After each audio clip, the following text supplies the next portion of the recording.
बधाइयाँ, कॉन्ग्रेचुलेशंस। इस बार जो है गढ़वाल हीरोज FC जो दिल्ली की one of the top clubs हैं, इस बार दिल्ली में एटलीस्ट सीनियर लेवल पर जो भी टूर्नामेंट जीतने थे, 2 टूर्नामेंट्स हुए थे, कप कंपटीशन और लीग कंपटीशन, दोनों जीत गई है, दोनों में विनर्स है।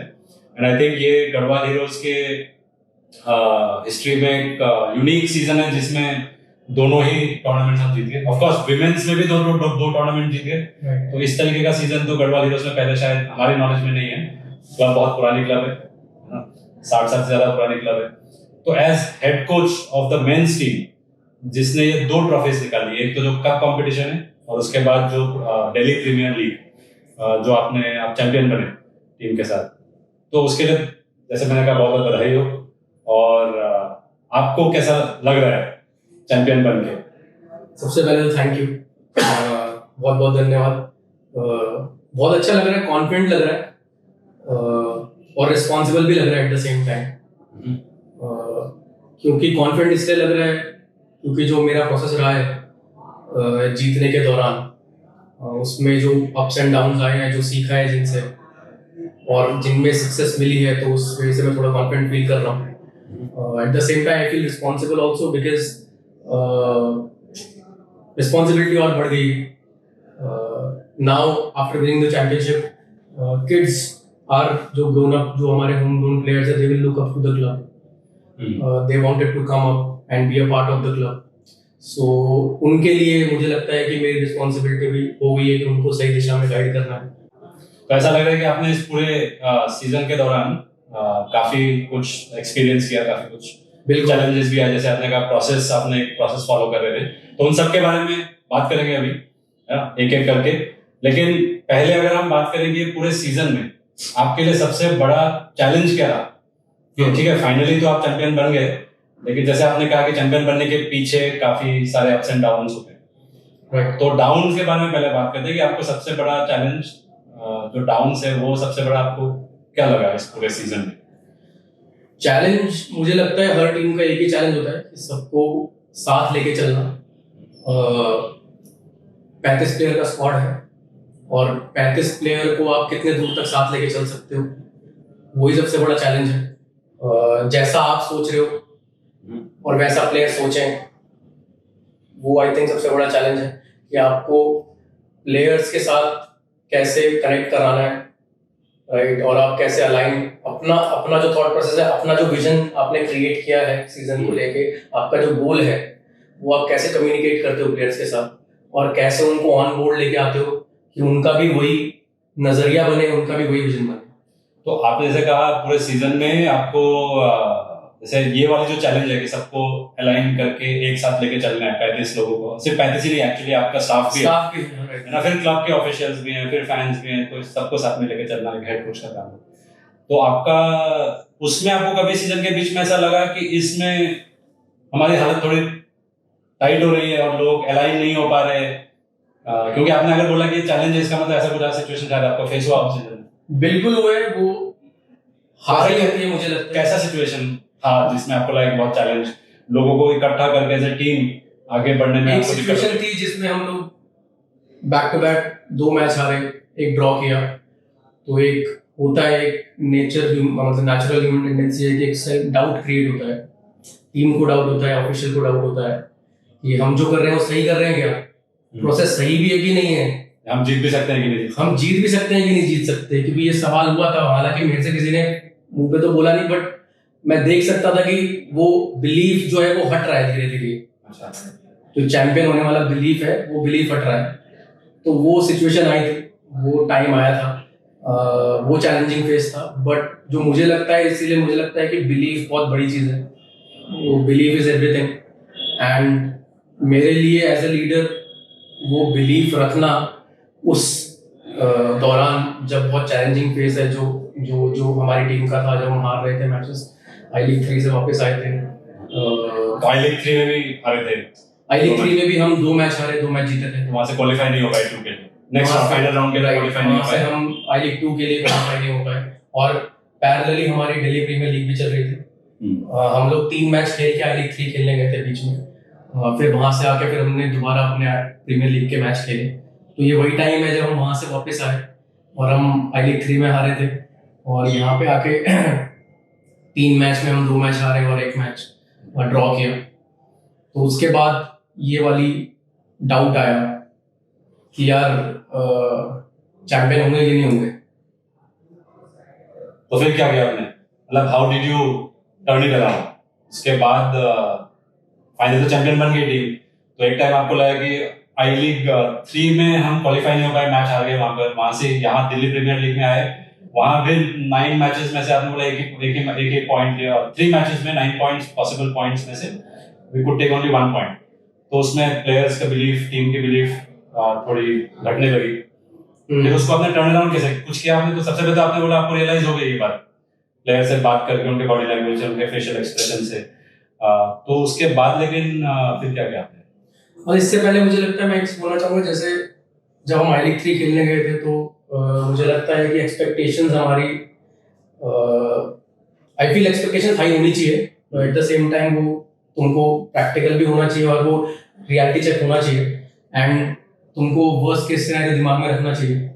और उस दौरान में भी हमारे टीम में और मेरे में भी वो वर्स्ट केस सिनेरियो नहीं था कि मैं हमको लग रहा था कि हम आई लीग थ्रू कर जाएंगे। नहीं करेंगे तो क्या होगा? राइट, नहीं करेंगे तो क्या होगा, उसको कैसे डील करना है, क्या क्या हो सकता है अगर नहीं हुआ तो, प्लेयर कैसे सोच सकते हैं। ये मेरे दिमाग में पहला नहीं था। अच्छा। बट जब हम उस प्रोसेस में थे और जब ये चीजें प्रॉब्लम आती रही बीच बीच में, जब हम हारे, क्वालिफाई नहीं हुए, डाउट्स क्रिएट होने लगे, तो तब मेरे को लगा कि यार बॉस ये तो सॉल्व करना पड़ेगा अगर चैंपियन होना है तो हमने उसको कैसे सॉल्व किया, वो ये किया कि मैंने तो प्लेयर से बात करी, क्योंकि प्लेयर थोड़े डिमोटिवेटेड थे एंड वो देख सकते हैं उनकी बॉडी लैंग्वेज से, एक्शन से on the field, when they are not able to give 100% तो प्लेयरों से बात करी, प्लेयरों को पूछा क्या करना है, बताओ, सबको बिठाया साथ में। तो पहले तो उनसे ही पूछा कि भाई क्या लगता है, कैसे क्या फील हो रहा है। उन्होंने बोला अच्छा फील नहीं हो रहा है। तो क्यों नहीं हो रहा अच्छा फील? तो उन्होंने बोला हमने ये सोचा था, जैसा मैंने बोला आई लीग 3 में हम जा रहे हैं, आई लीग 3 हमने जैसा सोचा था वैसा नहीं हुआ वैसा, और वही उसी में विश्वास की कमी हो गई है ना। हाँ, क्योंकि जैसा सोचो वैसा हो, तो वही विश्वास है। बिल्कुल ठीक है। फिर तो प्लेयर से बात करी, प्लेयर ने बोला ये मैंने बोला भी क्या करना है बताओ, अगर देना है तो फिर 100% देना है, ठीक है, और तुम लोग बताओ, अगर खेलना है तो ठीक है, नहीं खेलना तो कोई बात नहीं, वो भी ठीक है, बट क्लैरिटी हमारे आपस में होनी चाहिए, हमारी दो एंटिटी में क्लैरिटी होनी चाहिए कि अपने को आगे कैसे बढ़ना है, अगला मैच कैसे खेलना है। हमारे 6 मैच हो गए थे प्रीमियर लीग के, अगला मैच कैसे खेलना है। तो देन हम लोग एक पेज पे आए और हम सबको लगा एज अ टीम कि ठीक है हम क्वालिफाई नहीं हुए, बट ये एंड नहीं है, अंत तो ये है नहीं, ठीक है, शुरुआत हो सकती है। तो वहां से हमने नई शुरुआत करी और वहां से फिर आप बोलो धीरे धीरे अपना कॉन्फिडेंस बिल्ड होता गया। धीरे धीरे हमने ड्रॉ भी करे matches, we start winning, and obviously when you win you build that confidence, you build that trust, because जो आप सोच रहे हो वो हो रहा है। तो धीरे धीरे ऐसे फिर हमने थोड़ा पिकअप किया और फिर आगे जाके जैसे हमने फिर बीच में एक और डाउनफॉल आया, बीच में एक मैच हम हारे एयरफोर्स के अगेंस्ट सेकंड लेग में, और एक फिर हम सुनेवा से हारे। तो और फिर उसके बाद 16 मैच हो गए थे, तो 4 मैच बचे थे अपने गढ़वाल के, और हम लोग थर्ड पे थे। और उस वक्त तो लग रहा था कि ट्रॉफी हाथ से गई, क्योंकि 4 मैच बचे और बाकी टीम्स जो एडवांटेजेस पोजीशन पे थे, जैसे आपने बोला हम थर्ड पे थे, उनके हमसे ज्यादा पॉइंट थे, but at the same time उन्होंने मैच भी कम खेल रखे थे। राइट। तो अब कंप्लीटली हमारे हाथ में नहीं था। बिल्कुल 16 मैच के बाद, है ना। हाँ। उसमें ये था कि बाकी जो हमसे आगे हैं टीम्स, वो अपना लड़खड़ा है, वो थोड़ा पॉइंट ड्रॉप करेंगे और हमें चारों के चारों जीत रहे। यही क्वेश्चन था। राइट। और हमें यही क्वेश्चन था, और हमें 4 में से 2 मैच उन टॉप टू टीम में से भी थे जो टॉप पे थी। तो वो भी हमारे एडवांटेज के लिए काम आ गया, क्योंकि जैसे हमने 2000 लाख 6 पॉइंटर्स, राइट, है ना, क्योंकि आप एक दूसरे हेड टू हेड चल रहे हैं और आपने उनको हरा दिया, तो इट्स लाइक उनके 3 पॉइंट कम हो गए, हमारे 3 पॉइंट बढ़ गए। सो इफेक्टिवली +6 पॉइंटर टाइप के 2 मैचेस बचे थे। सही है। और फिर वो चारों मैच हम जीत गए। और फिर चारों मैच वो हम जीत गए। और जो पहला 16वां मैच था हमारा, 17वां मैच था रॉयल रेंजर वाला, वो शुरुआत थी। मतलब अगर वो हम गेम हार जाते तो फिर तो होप्स बहुत कम थी उसके बाद। बट वो मैच निकालने के बाद और प्लेयरों ने जिस हिसाब से खेला है उस टाइम, मतलब वही है, कभी कभी मैं बोलता हूँ कि अपने को अपनी क्षमता पता ही नहीं होती है कि हम क्या कर सकते हैं। जब आप अपने को पुश करते हो और वो सिचुएशन आती है तो आपको पता लगता है मैं तो ये भी कर सकता हूँ। वो सिचुएशन इतना डिफिकल्ट नहीं है, वो सिचुएशन आई और हमने किया। बस सवाल ये है, चैलेंज ये होता है कि वो हम थ्रू आउट द टूर्नामेंट कर सकते हैं कि नहीं कर सकते। तो उसके लिए फिर जैसे आपने प्रोसेस की बात करी, तो उसमें फिर वो प्रोसेस पे ध्यान देना पड़ेगा मेरे ख्याल से, कि जो हम बिल्कुल कभी बिट्स एंड पीसेस में जो हम अपना ब्रिलियंस दिखाते हैं या अच्छा खेलते हैं, उसको हम कंसिस्टेंटली कंटिन्यूअसली बिल्ड करते हुए कैसे जा सकते हैं विदाउट दोस। मुझे लगता है वो, हाँ, वही चैलेंज है और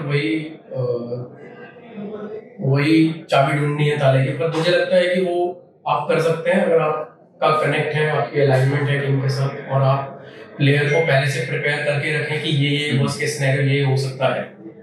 तो ये तो हो गया। इससे मुझे इतना समझ में आ रहा है कि गेम काफी ज्यादातर सबसे बड़ा जो गेम था वो मेंटल गेम ही था, कि मेंटली प्लेयर्स में आप बोल रहे हो कि सारा प्लेयर्स में कैपेबिलिटी थी, टेक्निकल स्किल था, एबिलिटी था चैंपियन होने का, लेकिन it was all in the mind.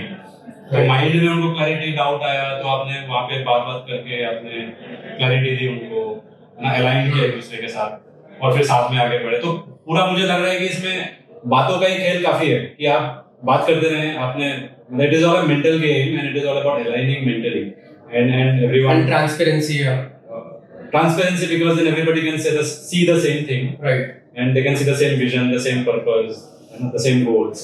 Exactly. और फिर उसको अचीव करने का क्या तरीका है, उसमें भी सब एक पेज पे हो सकते हैं प्लेयर्स। तो काफी मेंटल गेम है वो, मुझे लगा इंटरेस्टिंग। और फिर जैसे आपने कहा उसमें मुझे ये भी इंटरेस्टिंग लगा कि आप बोल रहे हो कि जो सिनेरियोज प्ले करना माइंड में, कि क्या सिनेरियोज हो सकते हैं, ताकि वो सारे सिनेरियोज जब एक्चुअली हमें फेस हो तो ऐसा ना हो कि हमने कभी सोचा ही नहीं और हमारे लिए नया हो, बिल्कुल ऐसा अनसर्टेनिटी आ जाए हमारे लाइफ में, है ना? क्योंकि अगर हमने सोच रखा है तो फिर वो अनसर्टेनिटी नहीं रह जाता, क्योंकि हमने ऑलरेडी सोच रखा है। तो वही मुझे लगा काफी मेंटल गेम है और काफी मेंटल विजुअलाइजेशन है, काफी अलाइनमेंट की बातें है, काफी सारी बिल्कुल मेंटल गेम ही है। और मेरा काम वही है, ग्राउंड में ट्रेनिंग कराना, ये सब तो बाद में आता है मेरे हिसाब से। पहला चीज तो यही है कि आप प्लेयर को कितने अच्छे समझ सकते हैं और प्लेयर को समझा सकते हैं कि नहीं समझा सकते, उसकी अंडरस्टैंडिंग बढ़ा सकते हैं कि नहीं बढ़ा सकते अपने साथ साथ। ओके। और फिर अगर ये हो जाता है तो फिर आप भी ग्रो करेंगे और प्लेयर भी ग्रो करेगा साथ में। तो ये तो हो गया मेंटल बात, जो ऑफ द फील्ड वाली बात है ना? सो ऑन द फील्ड के लिए जो आपका टेक्निकल अप्रोच था वो क्या था? मतलब आपकी क्या टेक्निकल स्ट्रेटजी क्या थी? हमारी टेक्निकल स्ट्रेटजी थी, मेरे हिसाब से तो फॉर्मेशन ज़्यादा मैटर करता नहीं है, it's just the position to initiate to start the game. But हमारा ये था कि we have played two formation, we have played 4-4-2, we have played 4-3-3, okay. And for this tournament I mostly depended on the player strength, okay, because I got limited time. Limited time था तो players की जो strength है उस पर मैंने ज़्यादा focus किया कि इस प्लेयर की क्या स्ट्रेंथ है, क्योंकि हर प्लेयर कोई और बैकग्राउंड से आया है, कोई और स्टेट से आया है, कोई और लीग खेल के आया है, कोई और स्टाइल से आया है, बचपन से किसी और तरीके से खेला है, खेला भी है कि प्रोफेशनल सेटअप में नहीं खेला है। तो मैंने वो मिक्स किया। जो मेरा थॉट है, जैसे हम लोग मेरा आइडिया है कि हम लोग अटैकिंग थर्ड में जल्दी से जल्दी जाना है। एक one of the style of player कि हमको अटैकिंग थर्ड में जल्दी से जल्दी आना है। That doesn't mean that we be playing long ball, but there should be a purpose of playing long ball also. It should be on the man, and then if we couldn't able to get the ball, we should win the second ball. And then other thing which we focused on, that right say we'll be working on crossing. Why right से और left से क्यों नहीं? Because strength था, because जो right से हमारा player था, left से we have got dribblers, right से we have got player who have good delivery quality. तो वही player के strength के हिसाब से आपने tactics बनाया आपने. Right. तो और left से भी हम combine करते थे, स्ट्राइकर ड्रॉप करता था, स्ट्राइकर कंबाइन करते थे, और जब राइट में बॉल होता तो सबको पता है कि वहां से क्रॉस आने वाला है। तो ये जो टेक्निकल एस्पेक्ट्स है गेम का, जो स्ट्रेटेजी का, तो ये भी हर प्लेयर को क्लियर होना चाहिए। क्लियर होना चाहिए, बिल्कुल होना चाहिए। तो इसके लिए आपको कितना डिफिकल्ट था या कितना आसान था आपके लिए ये चीज क्लियर कराना, और कितना टाइम लग गया प्लेयर्स को समझने में? प्लेयर्स को मुझे लगता है उनको लग गया 1.5-2 महीने समझने में। अच्छा, और तब तक 16 मैच हो चुके थे? नहीं 16 मैच तो नहीं हो चुके थे, बट हाँ इतना टाइम लग गया था, क्योंकि और हम ऐसे करते हैं कि क्लब में जो भी प्लेयर हो या स्टाफ हो, नया जो भी आता है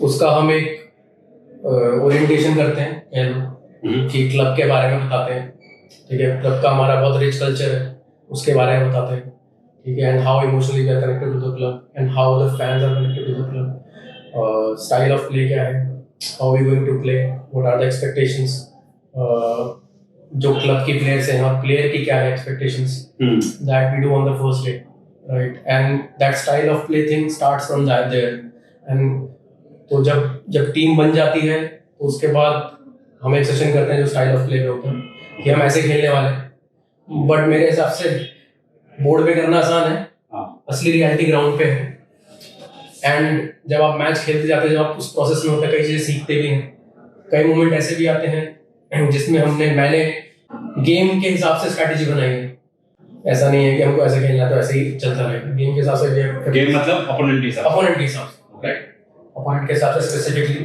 हमने स्ट्रैटेजी बनाई है जिसमें हमको काउंटर पे खेलना है। Sometimes we have played 5 at the back because we want those 3 points and we were 1-0 or 2-1 up. So last 15 minutes we have kept 5 at the back. Okay. We have got good defenders. That was our strength in the team this season. तो जो style of play है, style of play में सबको align करना है, coach की जो भी स्ट्रेटेजी है उसके बड़े स्ट्रेटेजी लेवल पर, प्लस जो छोटे-छोटे चेंजेस हैं एक्चुअल ग्राउंड पे जो इंप्लीमेंट होते हैं, एग्जीक्यूट होते हैं, उसमें भी अलाइन करना जरूरी है प्लेयर को, है ना, while the game is going on. कभी-कभी हमें लगता है कि ये चीजें, मतलब हम ऐसा कुछ लगता है कि प्लेयर को समझ में नहीं आ रहा है, छोटी चीज है, बट प्लेयर के लिए वो छोटी नहीं होती है। जैसे प्लेयर को बेंच क्यों किया है ना, तो मेरे हिसाब से प्लेयर को बताना जरूरी है कि भाई तेरे को बेंच क्यों किया है, ये रीजन है, स्ट्रैटेजिकल है या फिर डिसिप्लिन का है, राइट, या फिर एटीट्यूड का है, वो फीडबैक देना जरूरी है ताकि प्लेयर को क्लैरिटी तो रहे, हाँ भाई इसमें बाहर बैठा हूँ, वरना वो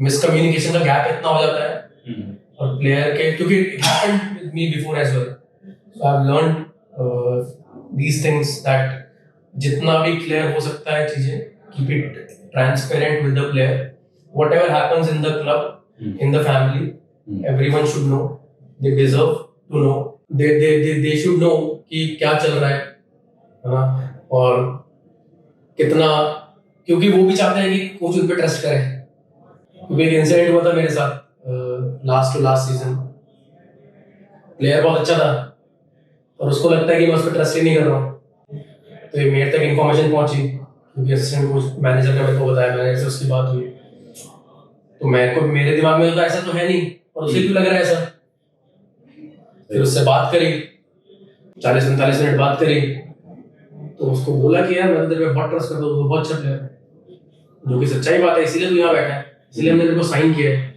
तो क्लैरिटी मिल गई उसको, तो उसको क्लैरिटी मिल गई। सही, तो कभी-कभी प्लेयर को इतना ही सुनना होता है, तो वो थोड़ा सा कोच अगर एम्पैथेटिक हो तो ऐसा बातें कर सकता है, बिल्कुल, है ना, बट कई बार कोच नहीं करता है बात, या कई बार कोच को पता भी नहीं चलता, so it is all I think a matter of the level of comfort, the personal equation team में, टीम के क्या डायनामिक्स है, the culture also I feel, if you have a culture of, you know, if there is an open culture, right, तो वो डर नहीं रहेगा कुछ बात करने में, कुछ बोलने में, ठीक है, जितना हो सकता है करो, मुझे लगता है ऐसा नहीं है कि हमारी टीम में 100% ऐसा था कि कोई there were few players who weren't able to speak with me directly because of fear also, because they know कि ये बंदा मेरे को डालेगा अगले दिन मैच में, या फिर पहले के जहाँ से वो खेले वहाँ शायद ये कल्चर नहीं था, बिल्कुल कोच से आप बात नहीं कर सकते, बिल्कुल और गुस्सा हो जाता होगा, बिल्कुल तो सवाल पूछ रहा है। बिल्कुल, जिस बैकग्राउंड से वो आ रहे हैं। सही है। तो जैसे तो ये प्लेयर को जो टेक्निकली और टैक्टिकली अलाइन करने में चैलेंज आपका इसलिए भी शायद कम हुआ होगा अगर कुछ प्लेयर्स आपके साथ पहले से खेल रहे हैं, है ना। जैसे इस टीम में आप यूथ लेवल पर काफी काम कर चुके हैं इससे पहले, ये आपका पहला असाइनमेंट है सीनियर टीम का, मतलब ये क्लब जो है, और उससे पहले यूथ प्लेयर से काफी एकेडमी जो Bhaichung Bhutia football schools non residential academy में आप काम कर रहे हैं काफी टाइम से। तो इसमें यूथ प्लेयर्स भी थे काफी, अपने आपके एकेडमी के प्लेयर्स जिनके साथ आपने यूथ लेवल पर काम किया हुआ। तो ऐसे कितने प्लेयर्स थे और उससे आपको बेनिफिट मिले या उससे नुकसान हुआ? इसको कैसे आप देखते हैं? इस टीम में हमारा 35 का स्क्वाड था। इस टीम में हमारे पास अराउंड 15 प्लेयर्स थे जो होम ग्राउंड प्लेयर्स थे, एकेडमी प्लेयर्स थे। Okay, and I really feel proud, okay, that those players have got those players graduated to the senior team, okay, because उनकी जर्नी में I have been part of their development, right? जब वो छोटे थे, जब उन्होंने join किया, अभी भी छोटे 17 साल के 18 साल के, वैसे भी 13 साल की उम्र में आए हमारी एकेडमी में। तो मैं उस उनकी जर्नी में उस टाइम में भी उनका पार्ट था, because in 2019 they played under 13 youth league. Acha. And we got qualified from Delhi, okay. Delhi North Zone. But at that time I was there with the team. And these players, 6-7 players have played, were part of that batch. So at that time they were 13. Right? We got qualified for the final round, but due to COVID it didn't happen. तो बहुत अच्छा लगता है। और ये जितने भी, हाँ, तो मुझे लगता है कि फ्यूचर तो वही है। अगर आपको 100% अलाइनमेंट लेके आनी है अपनी टीम में, तो जो आपके साथ रहे हैं, जो आपसे कनेक्ट कर पाते हैं, ठीक है, और जो हम कंसिस्टेंसी की बात कर रहे थे, हाँ, कि पुश वाला फैक्टर ना हो, पुल वाला फैक्टर हो, ठीक है, तो वो चीज मुझे लगता है आप होम ग्राउंड प्लेयर से लेके आ सकते हैं और वही फ्यूचर है। ठीक है। सो अभी एक जैसे आपका जो प्रोसेस आपने शुरू में बात करी थी, तो थोड़ा सा जूम आउट करते हैं कि ये सब तो आपको डे टू डे टूर्नामेंट के दौरान जो भी फेस हुआ आपने बात करी, जहाँ पर डिस्कनेक्ट से क्लैरिफाई किया, बट थोड़ा सा जूम आउट करके देखते हैं तो ये जो आपका पूरा प्रोसेस था इस टीम को बनाने का, या उससे भी पहले कॉन्सेप्चुअलाइज करने का, फिर उसका टूर्नामेंट में पार्टिसिपेट, तो पूरा जो प्रोसेस है, ये प्रोसेस कब शुरू हुआ और कितना लंबा प्रोसेस था? 5 महीने का प्रोसेस था। ठीक है, 5 महीने, बट उससे भी थोड़ा जूम आउट करें तो अगर हम, क्योंकि जहां मैं देखता हूँ वो एटलीस्ट डायरेक्टली अगर आप देखो, ये गढ़वाल हीरोज वाला जो प्रोजेक्ट है, ये आपका तीसरा सीजन है इनके साथ, बिल्कुल, है ना। उससे पहले तो एटलीस्ट 3 साल पहले शुरू हुआ होगा, है ना। और उससे पहले भी आप बात करें तो चलो आपकी जो जर्नी रही है as a football coach itself, जब ये जो यूथ प्लेयर्स थे उनके साथ आपने काम करना शुरू किया, तो ये जो पूरी कंसिस्टेंसी है ना, तो उसके हिसाब से आप अपनी पूरी जर्नी को कैसे देखते हैं कि ये जो प्रोसेस जो शुरू हुआ था और उस प्रोसेस के क्या इंपॉर्टेंट एलिमेंट्स थे जिसके कल्मिनेशन में फाइनली ये चैंपियनशिप आया? हम ये तो नहीं बोल सकते कि सिर्फ 5 महीने का काम, मतलब ठीक है 5 महीने intensely specifically for this season था, but the process as far as you are concerned, this process must have started long back, right? This process I have started when I was working with under 13 team. I feel okay because वेग picture थी दिमाग में, but exactly picture नहीं थी उस time पे 2019-20 में कि मैं गढ़वाल से कोच बनूंगा, या फिर ये तो था दिमाग में कि इन प्लेयरों को अपने को जो 13 साल के थे उनको गढ़वाल में भेजना है, ये पिक्चर दिमाग में थी, और वो गोल के साथ ही उनकी डेवलपमेंट चल रही थी। ठीक है, तो डेस्टिनेशन तो थी, डायरेक्शन भी हम दिखाई रहे थे, तो ये जो जर्नी थी वो उस टाइम से चालू हुई थी। तो बेसिकली कुछ जो प्लेयर्स अभी खेले और जिन्होंने गोल भी मारे काफी प्लेयर्स ने, हाँ, और काफी अच्छा परफॉर्मेंस भी दिया, तो इनके साथ आपकी जर्नी, आप बोल रहे हो कि इस सीजन में जो सक्सेस आया उसके पीछे कुछ पार्ट तो है कि वो 5 साल पहले से 2019 से, हाँ, क्योंकि 5 साल हो गए, बिल्कुल ना, तो 5 साल पहले से जो साथ में थे एटलीस्ट वो प्लेयर्स, वो प्लेयर 13 साल से 18 साल के बन गए है ना। तो ये लॉन्ग टर्म जो एंगेजमेंट है और लॉन्ग टर्म डेवलपमेंट जो है उसका भी काफी इम्पैक्ट है। बिल्कुल बिल्कुल उसी का इम्पैक्ट है। और मुझे लगता है कि टीम में आपका सीनियर टीम में आपका एक अच्छा मिक्स होना चाहिए यंग प्लेयर का और एक्सपीरियंस प्लेयर का, जो कि हमने इस साल किया। तो ये जो यूथ प्लेयर्स आपने बोला कि आपके एकेडमी में आपके साथ काफी टाइम से रहे हैं, तो ये लॉन्ग टर्म जो उनका इन्वॉल्वमेंट रहा है आपके साथ, जो आपके अंडर ट्रेन कर रहे हैं और आपको जानते हैं, तो वो भी एक फैक्टर रहा है टीम के मतलब अलाइन करने में, जो फाइनली अभी चैंपियन बना उसके उसमें? हाँ बिल्कुल रहा है, क्योंकि वही मुझे लगता है कि वो यूथ प्लेयर्स हमारे पास 5 साल से हैं और उनके लिए हम ही उनके माँ भी हैं बाप भी हैं। और 13 साल की 12 साल की उम्र में वो आए थे, तो वो उम्र ही ऐसे अब जैसा उनको शेप करो वैसे शेप हो जाएंगे। और मेरा मानना ये है कि जो भी बच्चा एकेडमी में है उसको वहां से जब निकले तो जिंदगी में लाइफ में कुछ वैल्यू ऐड करे और अच्छा इंसान बन के निकले। फुटबॉल उसके बाद है, ठीक है। तो वो अच्छा इंसान बन के निकले, तो उसी दिशा में हमने भी काम किया उनके साथ। और अब जब वो 17-18 के हो गए तो वो ज्यादा अलाइंड है हमसे और अंडरस्टैंडिंग लेवल इतना है कि उनको एक बार ही बोलो तो वो समझ जाते हैं कि क्या करना है। आप बोले कि उनसे 10 साल ज्यादा खेले हुए उनके साथ अलाइन करने में आपको ज्यादा दिक्कत हुई? क्योंकि वो किसी अलग अलग बैकग्राउंड से आए हैं, अलग अलग स्टेट से आए हैं, और जहाँ से आए हैं वो सही सीख के आए, ऐसा नहीं है। बट जो हम सिखाना चाह रहे हैं मे भी उनके लिए वो थोड़ा सा उनको टाइम लग सकता है वो चीजें अलाइन होने, तो वो गैप रहता है, बट वो भी सॉल्व हो जाता है, उसके लिए थोड़ा टाइम चाहिए। तो यूथ प्लेयर्स तो हमारा जब उनको लेके आने का भी यही मकसद था कि हमको लॉन्ग टर्म में प्लेयर को हमको गढ़वाल के रिप्रेजेंट कराना है और उनके साथ क्लब को भी आगे लेके जाना है। मतलब क्लब को भी हमको आईएसएल लेवल लेके जाना है। तो अगर क्लब आईएसएल जाएगा और उनके एकेडमी प्लेयर जाएंगे तो प्लेयर का भी एम वही है, सबका विन हो जाता है, वही गोल है। तो जब हमारा विजन ही वही है तो प्लेयर हम चाहते हैं कि हमारे साथ ही रहे, होम ग्रोन प्लेयर ही रहे। और क्लब के साथ जैसे क्लब ग्रो होगा तो प्लेयर भी ग्रो होगा साथ में, और वैसा वर्सा है, प्लेयर ग्रो होगा तो क्लब ग्रो होगा।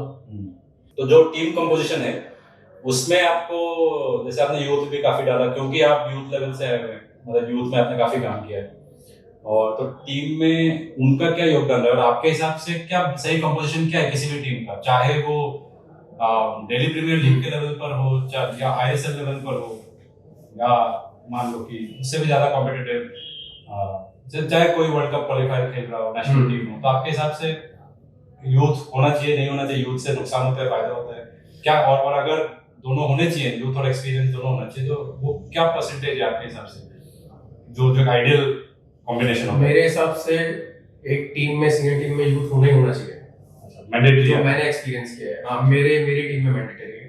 अच्छा, ठीक है। क्योंकि जो एनर्जी, जो पेस यूथ प्लेयर लेके आता है टीम में, वो आप, मुझे नहीं लगता कि सारे सीनियर्स क्या कर सकते हो वो एनर्जी, वो पेस लेके आ सकते हो। और अगर वो स्टाइल पे भी डिपेंड करता है, अगर मेरे को वैसा गेम खेलना है तो मेरे को वैसे प्लेयर चाहिए, एनर्जी वाले, पेस वाले, ठीक है। और एक सीनियर प्लेयर में ठहराव आ जाता है कि वो आराम से खेलता है, थोड़ा सोच समझ के खेलता है, तो उससे पेस भी थोड़ा चेक होता है, पेस थोड़ा स्लो हो जाता है। बट आप उसमें अगर एक टीम में 3 डाल दो, सीनियर टीम में 3 या 4 यूथ प्लेयर डाल दो, देखो गेम का पेस नेक्स्ट लेवल पहुंच जाएगा। Because I have experience that and we have won trophies also. तो क्या रेशियो होगा? 70-30, मतलब 70% सीनियर प्लेयर, मैं 60-40 रखता हूं। 60-40, हां, मैं 60-40 70-30 के बीच में रखता हूं, ठीक है। बट मैं अपनी टीम में जरूर रखता हूँ 3 player, 2 player, 3 player, 4 player youth player होते हैं, क्योंकि वरना मुझे मजा ही नहीं आता देखने में। वो मुझे ही मजा नहीं आता तो फिर खेल ही पब्लिक के ले रहे हैं, उनको मजा नहीं आएगा तो फायदा क्या है जीत का भी उसका। अब थोड़ा सा बात करते हैं आखिरी में, आपकी जो गढ़वाल हीरोज जो फुटबॉल क्लब है, डायरेक्टली इस as a head coach of the senior team, है ना, वो आपकी जो जर्नी रही 3 साल की रही है ना, अभी ये तीसरा साल था, तीसरा सीजन था। तो क्या क्या रिजल्ट रहे, क्या जर्नी रही आपकी फर्स्ट सीजन में, सेकंड सीजन में, थर्ड सीजन, तो हमको बताइए चैंपियन हो गया, उसके पहले की का स्टोरी थोड़ा सा शेयर करें। तो जैसे कि अभी हमने बात की, उससे पहले तो मैं यूथ में काम कर रहा था, ठीक है। तो मेरे को 2021 में I got the news that I have be part of senior team as a head coach. और उससे पहले आपने कभी सीनियर टीम का कोच नहीं, उससे नहीं ये हाँ ये, और उससे पहले मैंने कभी असिस्ट भी नहीं किया सीनियर, असिस्टेंट कोच भी नहीं था। हाँ, कि मतलब मुझे वो एक्सपीरियंस हो एनवायरनमेंट का, कि कैसा एनवायरनमेंट होता है, क्या चैलेंजेस हैं, वो कभी फेस ही नहीं किया सीनियर, और बिल्कुल डिफरेंट है वो, तब पता लगा जब काम किया। तो जब 2021 में पहला सीजन आया तो लगा यार कर लेंगे काम, यूथ में अच्छा खासा काम किया है, इसमें भी कर लेंगे, क्या बड़ी बात है, इतनी भी बड़ी बात नहीं है, ऐसा लगा। बट जब काम किया तो पता लगा अपन तो यार 5th आए। उससे पिछले सीजन क्या था रिजल्ट? उससे पिछले सीजन हुआ नहीं था, उससे पहले वी वर द चैंपियंस 2018-19 तो चैंपियंस थे, और उसके बाद एक सीजन हुआ नहीं कोविड की वजह से, एक सीजन हुआ नहीं कोविड की वजह से, और उसके बाद सीधा 5th पे आ गए हम लोग। उसके बाद सीधा 5th पे आ गए। तो और क्योंकि चैंपियन हुए थे, लोगों की एक्सपेक्टेशन हाई थी, क्योंकि लास्ट, क्योंकि हर कोई कंपेयर ही करता है, then I got also compared from the past coach more there at that time. तो ये था सीजन, बट मुझे लगा अच्छा कर लेंगे, बट हुआ नहीं जैसा सोचा, जैसा चाहा, किया, बट फिर भी नहीं हुआ। तो उधर से सीखा कि नहीं भाई ये तो अलग ही बॉल गेम है, ठीक है, इसके लिए तो सीखना पड़ेगा, और ये तुमको लाइसेंस में नहीं बताएंगे, ठीक है, ये तुमको खुद ही सीखना पड़ेगा। प्रैक्टिकल चीजें हैं, जैसे आपने बोला मेंटल एस्पेक्ट ज्यादा है, तो मेंटली ज्यादा है, क्योंकि यूथ प्लेयर को अंदर खेलने की भूख है। यूथ प्लेयर के आप काम करो तो यूथ प्लेयर में आप खिलाओ, वो खेल के देगा, बस सिंपल सोचते हैं वो लोग इतना। हाँ, आप डालो अंदर, वो एफर्ट पूरे मारेगा, चाहे उसका उस दिन हो चाहे ना हो, चाहे गोल मिस कर दे, बट वो अपनी जान पूरी लगाए। बट सीनियर प्लेयर क्या थोड़ा अलग होता है, क्योंकि वो सीनियर है, उनकी अंडरस्टैंडिंग ज्यादा है, फिर किस बैकग्राउंड से है, इतना खेले एक्सपीरियंस है, तो वो डिफरेंट चैलेंज था। तो जैसा कि मैंने बोला कि कर लेंगे, बट हुआ नहीं, 5वें पे आ गए, तो फिर डाउट भी क्रिएट हो यार, कर भी लेंगे कि नहीं कर लेंगे, मैं मतलब मैं ये कर भी पाऊंगा कि नहीं कर पाऊंगा, बनाऊं मैं इसलिए कि नहीं बनाऊं, है ना, ये अपना वो तो सही चल रही थी, यूथ वाला सिस्टम तो सही चल रहा था, है ना, इज्जत भी थी, ठीक है, इतना प्रेशर भी नहीं था, ठीक है, और प्लेयर डेवलप भी हो रहे थे, हाँ, तो सही चल रहा था वो। तो यार मेरे को लगा तो मतलब गलत जगह ना उड़ जाए, है ना, जो इतना थोड़ा बहुत नाम हुआ है, ऐसा ना हो जाएगा। बट मुझे लगता है क्लब ने बिलीव दिखाया मेरे and next season we become runners up 22-23 and then this season we become the champions. So I feel graph थोड़ा ठीक ही जा रहा है, तो और कुछ सीख रहा हूँगा, कुछ सही कर रहा हूँगा तभी। हाँ, मतलब कुछ तो सही चीजें हो रही होंगी, इसीलिए ग्राफ ऊपर जा रहा है जैसे आपने कहा, और हम तो ये उम्मीद करते हैं कि आप उसको ग्राफ को ऊपर लेके जाओ। बिल्कुल, अपने लिए लेके जाओगे तो आपके साथ जो भी प्लेयर्स काम करते हैं, जो भी स्टाफ काम करता है, उनको भी फायदा होगा, वो भी ऊपर जाएंगे। तो लेकिन मेरा आखिरी सवाल आपसे कि जो बाकी अगर कोई यंग कोचेज हैं या कोई एस्पायरिंग कोचेज है, यूथ लेवल के कोचेज है, ग्रासरूट लेवल के कोचेज हैं, जो ये एपिसोड देख रहे होंगे, उनके लिए अगर उनमें से कोई लोग ऐसे हैं जिनको सीनियर लेवल पर जाके सक्सेसफुल होना है, या उनका एम्बिशन है कि वो सीनियर टीम में जाके एक प्रोफेशनल लेवल पर जाके वो एक सक्सेसफुल हेड कोच बने, तो उनके लिए आपका क्या उनके लिए मैसेज होगा, या आपकी क्या ऐसी लर्निंग रही है जो आप उनके साथ शेयर करना चाहोगे, ताकि क्योंकि आपने ये ग्रासरूट से यूथ से मतलब आपने अपना करियर शुरू किया एकदम ग्रासरूट से, एकदम बिगिनर लेवल से, बिगिनर प्लेयर्स के साथ, अलग अलग एज ग्रुप में 10 साल 12 साल 13 साल के बच्चों के साथ, फिर आप एलीट लेवल पर आए, एलीट लेवल पर आप यूथ कोच बने, है ना, और उसके बाद आप एक सीनियर टीम, प्रोफेशनल टीम के साथ आपने वहां पर भी आपने सक्सेस, अभी रिसेंटली एक सक्सेस मिला आपको as a champion of Delhi premier league. तो इस पूरे जर्नी में अगर इसको स्विच करना है, कोई ग्रासरूट पे कर रहा है, यूथ पे कर रहा है, उसको अगर प्रोफेशनल कोच बनना है, तो उसके लिए आपकी क्या मैसेज होगी? हाँ, उसके लिए पहली बात तो ये सक्सेस मुझे लगता है इतनी बड़ी है नहीं, और अभी क्लब को बहुत ऊपर लेके जाना, जैसे कि मैंने बोला ISL लेवल तक लेके जाना, this is just part of that journey, okay.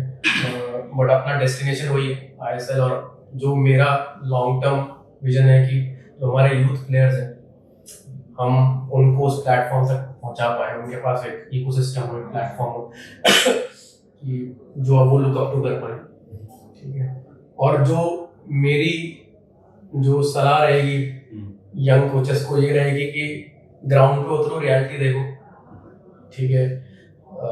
क्योंकि मैंने भी कई कोचेस देखे और मैं भी उसका हिस्सा बना हूँ जिसमें लाइसेंस करके आपको लगता है कि आप बहुत बड़े कोच बन गए हो, क्योंकि आपको सर्टिफिकेट मिल जाता है, क्योंकि सर्टिफिकेट मिल जाता है, वो सर्टिफिकेशन मिलता है लाइसेंस, प्रो लाइसेंस का या फिर BC जो भी, बट वो सच्चाई नहीं है जो मैंने रियलाइज की। सच्चाई तो यही है, आपको उतरना पड़ेगा, आपको प्लेयर के पीछे भागना पड़ेगा, आपको प्लेयर साइन करने पड़ेंगे, प्लेयर से बात करनी पड़ेगी, प्लेयर से परफॉर्मेंस निकलवानी पड़ेगी, प्लेयर को अलाइन करना पड़ेगा, और सैडली इनमें से कुछ भी लाइसेंस में नहीं बताते। क्या बताते हैं लाइसेंस? ठीक है कि आपको लाइसेंस में बताते हैं आपको सीखना, मतलब आपको कोचिंग कैसे करानी है, आपको technical, tactical, physical aspects, but mental जो चौथा है सबसे मेन एस्पेक्ट, मेंटल वही ज्यादा मिसिंग है। लेकिन वही सबसे ज्यादा इंपॉर्टेंट होता है प्रो लेवल पर, सीनियर में वही सबसे इंपॉर्टेंट है, प्रो लेवल पे वही सबसे इंपॉर्टेंट है, और वही यंग कोचेस को उस पे वर्क करना है मुझे लगता है। और ग्राउंड रियलिटी देखो, ग्राउंड में काम करो, फर्क नहीं पड़ता किसी टीम का काम कर रहे हो, बट जब आप कंपटीशन में जाओ वो प्रोसेस आपका सही होना चाहिए, ठीक है। चाहे जीतो चाहे हारो, वो बात की बात है, बट प्रोसेस सही होना चाहिए, जिससे जो हमने बात करी प्लेयर की अंडरस्टैंडिंग बढ़े, प्लेयर और कोच के बीच में ट्रांसपेरेंसी रहे, और गोल क्लियर रहे। सो बहुत बहुत मजा आया विवेक, हमें ज्वाइन करने के लिए बहुत धन्यवाद, और all the best for future. और जैसे मैंने कहा, हम लोग होप करते हैं कि आप और ऊंचाइयों को छुएं, और आपके साथ जो भी लोग काम करते हैं उनको भी वो भी बेनिफिट करें। बिल्कुल, धन्यवाद।